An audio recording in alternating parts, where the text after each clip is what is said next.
Hello dear friend, let's discuss this question. 3-point mass, each of mass m are placed at the three corners of an equilateral triangle of side x.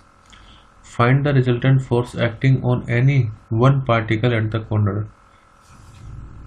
तो मान लेते हैं कि हमारे पास कोई equilateral triangle है A B C और इसकी जो साइड है वो गिवन है x, तीनों साइड इक्वल होंगी और इसके हर एक कॉर्नर पर इक्वल मास रखा हुआ m और m। तो हमें बताना है कि किसी भी एक कॉर्नर पर रखे हुए मास पर कितना ग्रेविटेशनल फोर्स एक्ट करेगा वो फाइंड करना है। तो पहले मैं आपको दो मास के बीच में ग्रेविटेशनल फोर्स का फॉर्मूला बता देता हूँ।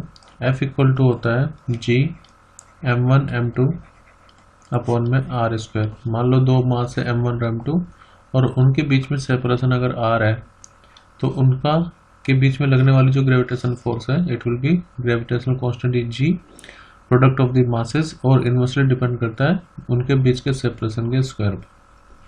तो मैं मान लेता हूँ कि हम नेट फोर्स निकालना चाह रहे हैं और उस मास पर जो कि c पर रखा हुआ है। तो जो ग्रेविटेशन फोर्स होती है वो सेंट्रल फोर्स होती है, तो वो सेंटर टू सेंटर एक्ट करती है। इसका मतलब A और C के बीच में जो ग्रेविटेशन फोर्स होगी वो इन दोनों मासेस को जो लाइन ज्वाइन कर रही होगी उसके अलोंग होगी।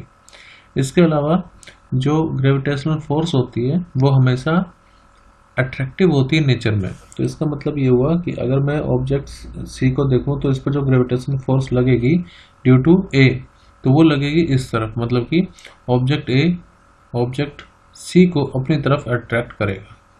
तो इसको मैं बोल दूंगा force on C due to A और इसका मैग्नीट्यूड कितना होगा तो वो होगा G प्रोडक्ट ऑफ मास मतलब m1 इंटू m2 तो m स्क्वायर आ जाएगा अपॉन में इनके बीच का सेपरेशन होगा जो साइड थी यानी कि x का स्क्वायर।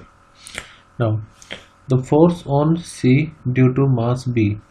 अब मास B मास C को अपनी तरफ अट्रैक्ट करेगा तो जो फोर्स होगी C पर due to B so it will be equal to G again product of mass upon में सेपरेशन का स्क्वायर। तो अब यहाँ पर ऑब्जेक्ट C पर दो फोर्स लग रही है और इन दोनों फोर्स का हमें रिजल्टेंट निकालना होगा और अगर आप इन दोनों फोर्स के बीच का एंगल देखो तो वो रहेगा 60 डिग्री। एक और चीज़, दोनों फोर्स का जो मैग्नीट्यूड है वो सेम है। तो अगर मान लो कोई दो वेक्टर है A और B और उनके बीच में अगर एंगल थीटा है तो रिजल्टेंट निकालने का फॉर्मूला होता है magnitude A square plus B square plus 2AB cos theta.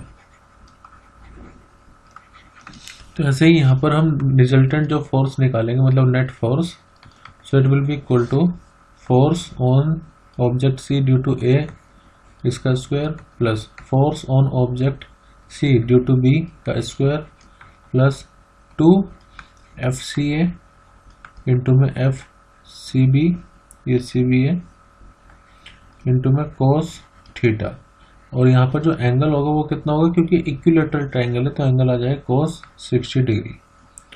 So F net will be equal to अब देखो क्योंकि दोनों फोर्स का जो मैग्नीट्यूड है वो इक्वल है तो मैं इसको शॉर्ट में एफ लिख लेता हूँ, ठीक है। बाद में हम एफ की value G M square upon x square put कर लेंगे तो ये एफ का स्क्वायर प्लस एफ का स्क्वायर प्लस 2 दोनों फोर्स इक्वल ही है तो f का स्क्वायर यहाँ पर भी आएगा और cos 60 डिग्री की वैल्यू होती है 1 अपॉन में 2।